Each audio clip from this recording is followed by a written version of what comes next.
Just hours after a gunman rampaged through their newsroom, the dedicated staff at the Capital Gazette company in Annapolis published their regular morning paper today.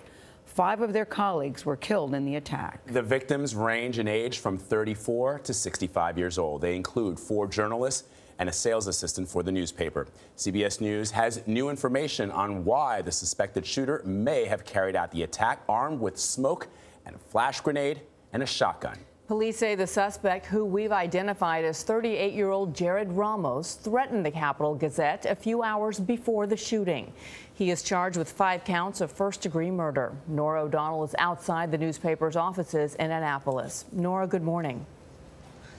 Hey, good morning to all of you. Let me just tell you there's some new information this morning. The suspect will be in court this morning. The police chief here telling CBS This Morning they do believe that he acted alone. The chief also saying that authorities are still processing this crime scene behind me, but they believe they will be finished this morning. And of course, many are still grieving the 5 victims after what is one of the deadliest attacks on journalists in U.S. history.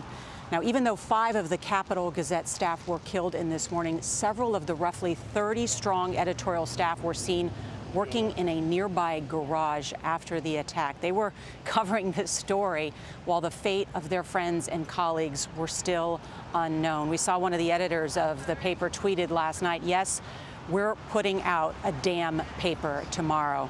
And so, guys, here it is. This is the front page of the Capital Gazette. This is actually one of the oldest newspapers in the country. And so with a small staff left, they put together this newspaper, and they're saying that this Capitol team will be back to work today, even as they grieve for the 5 lives lost when the shooter stormed in. Several shots have been fired, at least 10 shots heard. Just before 3 p.m., the gunman entered Building 888 carrying smoke bombs, flash grenades, a shotgun, and headed straight for the Gazette newsroom. This person was prepared today to come in.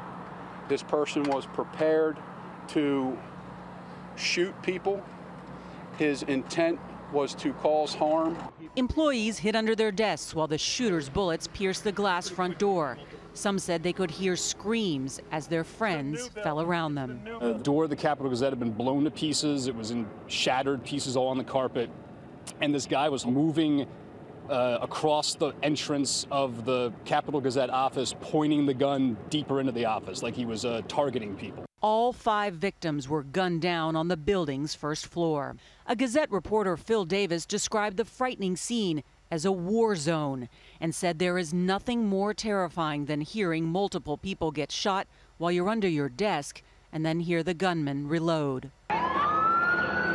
Police arrived at the office in about 60 seconds to confront the shooter. In that time, they evacuated 170 people from the building who exited with their hands raised high in the air. Suspect in custody, the main office. Authorities quickly surrounded the shooter and arrested him without exchanging gunfire. Law enforcement sources tell CBS News the shooter was hiding under a desk and had damaged his fingertips to make it harder for police to identify him with fingerprints. But federal authorities later used facial recognition technology to determine just who he was. Police then searched his home for any clues. It's a lot of moving parts. Our primary job right now is to make sure that we prosecute, get enough evidence to make sure that we can prosecute this case. And I should tell you guys, this is also part of the paper this morning. This is the opinion page. Look at this. This actually got me really choked up this morning. It says, "Today we are speechless." This page is intentionally left blank today to commemorate the victims of Thursday's shooting in our office.